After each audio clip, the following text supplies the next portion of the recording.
폐업. 은행들 돈 더 내라. 이게 무슨 말일까요? 바로 이겁니다. 이거. 출연료율. 금융회사는요. 예, 돈을 많이 벌잖아요. 그러면 그중에 일부 수익금을 쉽게 말하면 출연료로 냅니다. 예를 들어서 신용보정기금에도 내고요. 기술보정기금에도 냅니다. 그리고 지역신용보정재단에도 내고요. 이 세 곳에 냅니다. 그것도 말입니다. 요율이 정해져 있습니다. 요율이. 예를 들어서 말입니다. 신용보정재단에는 0.04%를 냅니다. 그리고 기술신용보정재단에도 내고요. 신용보정기금에도 냅니다. 그런데 최근에 말입니다. 중소벤처기업부가 신용보정재단, 이 지역신용보정재단이라는 게 사실 지역에 신용보정을 해주면서 기업들을 살려 나가는 곳이거든요. 그러면 지역신용보정재단이라는 건 결국 소상공인이나 자영업자를 대상으로 해서 신용보정을 해주는 집단입니다. 그런데 그 집단이 지금 문제가 생겼어요. 무슨 문제가 생겼느냐? 이게 줄폐업이 엄청나게 일어납니다. 그것도 말입니다. 폐업이라고 했는데 이렇게 3번을 강조할 정도로 자영업자 소상공인은 줄줄이 망하고 있다는 뜻이에요. 그래서 말입니다. 이들을 어떻게 하든 구제해야 되겠다. 뭐 그런 생각을 할 수밖에 없겠죠.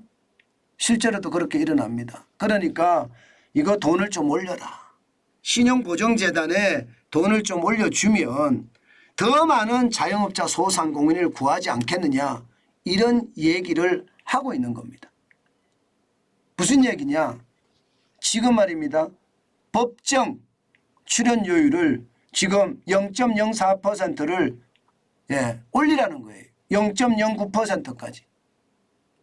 신용보정기금은 0.225%고요. 기술보정기금은 0.135%인데 거기에 비해서 지역신용보정기금은 워낙 낮고 법정으로 실제 출연할 수 있는 금액이 0.1%고 신용보정기금이나 기술신용보정금 0.3%인데 0.1%에도 턱없이 부족하니 이거 올리겠다는 이야기예요.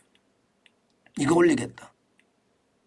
그러면 여러분 0.03%가 얼마나 올라갈까? 0.05%를 더 올리면 적어도 말입니다. 작년까지 지역신용보정재단에 들어오는 법정 출연료는 1,849억 원이 있는데 0.09%로 올릴 경우에는 4,160억 원이다. 그러면 적어도 말입니다. 적어도 7만 5천 개 이상의 자영업자나 소상공인을 더 살릴 수 있다. 이런 얘기가 핵심입니다. 이런 얘기가 핵심이에요. 그런데 말입니다. 여기에 대해서 제가 한번 말씀을 드렸을 거예요. 여기에 대해서 기본적으로 은행권은 반대합니다. 은행권은 이렇게 말입니다. 올리잖아요. 0.04%, 0.09% 올리면 대출자들 금리 올려야 된다. 이런 얘기예요. 대출자들 금리 올려야 된다.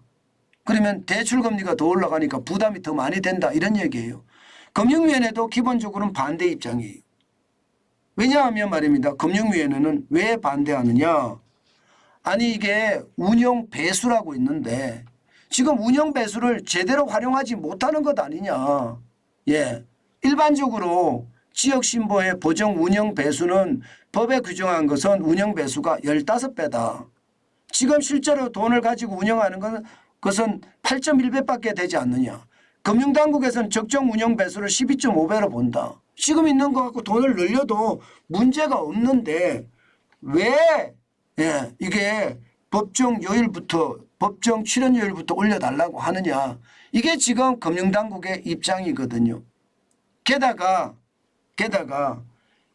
지역신용보정재단이 제대로 운영되느냐. 여기에 대한 데이터가 제대로 없다. 내가 왜 올려줘야 되는지 제대로 된 데이터를 가지고 와라. 그러면 올려주겠다 하는 이야기도 지금 하고 있는 겁니다. 이렇게 생각해 보면 말입니다. 사실 저는 굉장히 의문이 드는 게 많아요. 왜 의문이 드는 게 많으냐. 당장 말입니다. 금융위원회가 이렇게 아니 지표까지 이야기하니까 지금 사실 지역신보의 대의 변제율을 보면 2022년에 5,076억 원이었거든요. 대의 변제율이 내가 보증받아서 자영업자나 소상공인이 돈을 빌렸던 곳을 말하는데 이게 올해는 1월에서 8월까지 1조 708억 원입니다. 굉장히 많이 올라갔어요. 그러면 여기에 대한 신뢰성이 굉장히 떨어진다는 거잖아요. 야, 이것을 보면서 저는 그런 생각을 했어요. 지역 자영업자나 지역 소상공인을 위해서 지역 보정센터가 보정을 해주는 건 찬성이나 이게 데이터가 제대로 준비가 안 된 상태여서 중소벤처기업부가 금융준비 쪽에다가 무조건 해달라는 것은 이것은 어불성설이다. 저는 그렇게 생각을 하기 시작했습니다. 분명한 것은요. 숫자는 숫자로 이야기해야 돼요. 단순한 숫자로 이야기해서는 저는 되지 않는다고 봅니다. 지금 이렇게 운영배수가 금융위원회가 이야기하는 것은 8.1배니까 아직까지 여유가 있다 이거 아닙니까? 그러면 그 여유가 없는 이유를 제대로 이야기를 하고 나서 이게 뭐 쉽게 말하면 출연료율을 올려달라든가 하는 이야기를 해야지 지금처럼 말입니다. 밑도 끝도 없이 데이터도 제대로 갖추지 않고 그것을 가지고 올려달라고 이야기하는 것은 좀 잘못됐다 이렇게 생각합니다. 물론 제 생각에는요. 이 정치가 개입이 돼 있거든요. 여기도. 우리 경제에는요. 정치가 개입이 안 된 곳이 없어요. 예를 들어서 말입니다. 데이터가 제대로 갖추고 있든 안 갖추고 있든 당장 말입니다. 지역신보의 신규 보정 금액을 보면 올해 작년 대비해서 마이너스 26.7%가 떨어졌다 이거예요. 작년에는 13조 1,530억 원을 1년 내내 보정을 했고요. 1월에서 8월까지를 비교를 해봤을 때 올해가 7조 3,137억 원인데 이거 작년에 비하면 26.7%가 줄어든 숫자다. 그러니까 여야가 동시에 아니 이거 올려줘야지 하고 이야기를 하고 있으니까 아마 올라갈 가능성이 많겠죠. 왜? 정치는 포퓰리즘이고 포퓰리즘은 그렇게 지금까지 해왔으니까. 이거 자칫 잘못하면 나라를 망칠 수 있는 길이기도 하거든요. 저는 이게 제대로 된 장관이라면 제대로 분석을 했어요.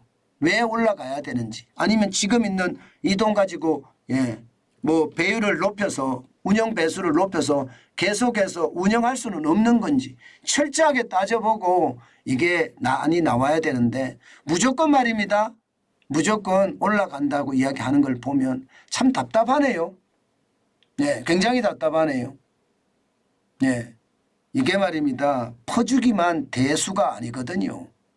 대한민국은 자칫 잘못하면 좌파가 퍼주고 우파가 퍼줘서 나라가 잘못하면 굉장한 위험에 빠질 확률도 있거든요.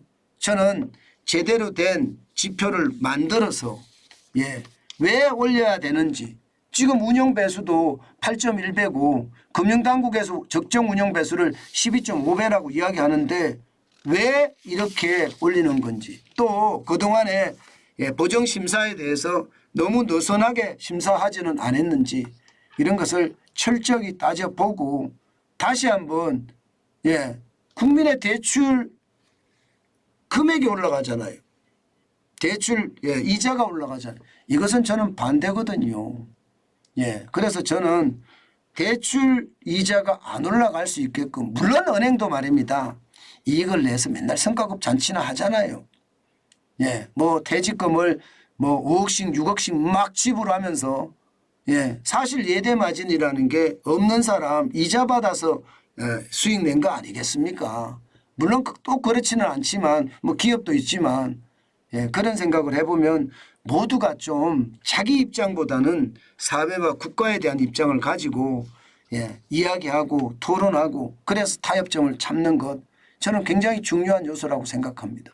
퍼주기를 계속해서는 안 된다는 이야기 다시 한번 강조하고 싶습니다.